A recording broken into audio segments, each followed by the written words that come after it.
What's up, family? Welcome back to the Stop Sinking Show, where we go from struggle to flow.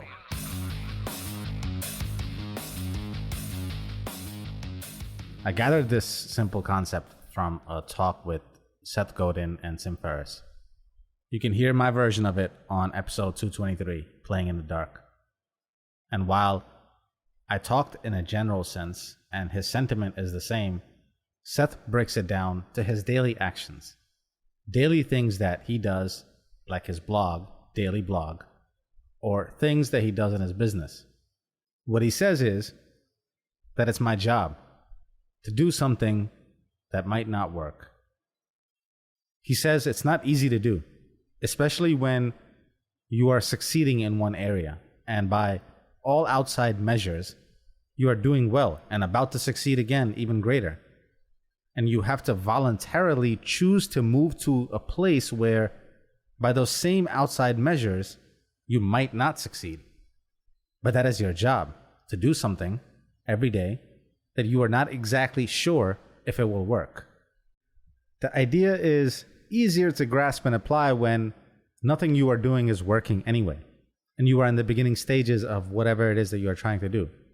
Then because you are already more primed to live in uncertainty, you are more likely to color outside the lines and try things and throw things just to see what would stick.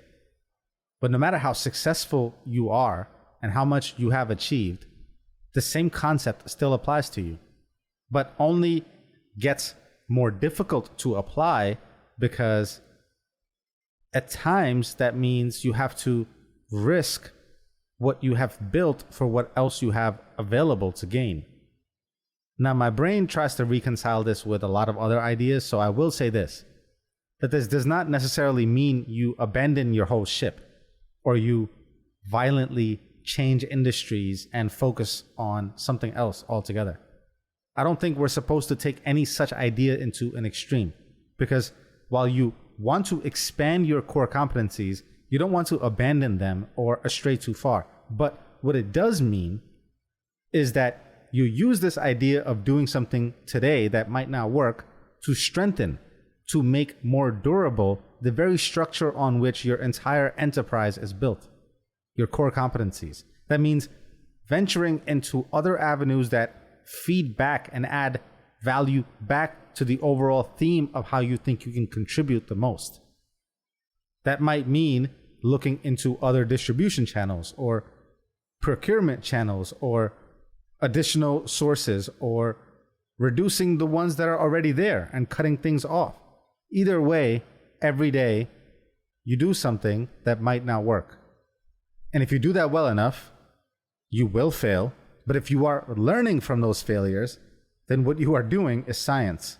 And that only means that over time, these experiments will add enough data to your thesis that your impact for each unit of effort will expand. For every little bit you try to do, you get that much more out of it, because you have taken into account all the data and all the learnings and attuned your next action to them. The reason I call it a differentiator is because you can actually measure the gap between those whose daily actions are grounded in certainty or uncertainty. And if you add an added x-axis of time to the y-axis of doing things under certainty, those that can go the longest while doing something that is uncertain, those that place their bets out in the realm of possibility and work towards it, not knowing at all whether it will actually work or not, but continue to pursue a purpose anchored out in a distant future. The further that vision can go, the more you feel grounded in it on a daily basis to action it, the more gap you will have in success and performance than those who can only be uncertain for shorter distances. And of course, those that live on or below the flat line of certainty. And this is the objective truth. You can measure your daily actions against this truth. How many things did you do today that you know have guaranteed payoff periods? And how many of those did you do whose pay you cannot collect on in a foreseeable future. The delay, more often, but not always than not, comes with a higher dividend as a reward for diligent action while having the faith to play the long game. But not all of us are built to play this long game.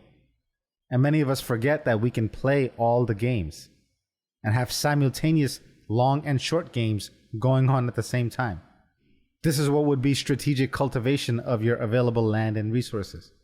You have some part dedicated to the harvesting of something that takes very, very long, and some things that you harvest seasonally. If you're stuck in a routine or numbed by the familiar, now would be a good time to ask yourself, when's the last time you did something that you had no idea if it was going to work? Or what can you do today that requires you to trust and leap? I love you, family. Stay true always. I see you on the next show.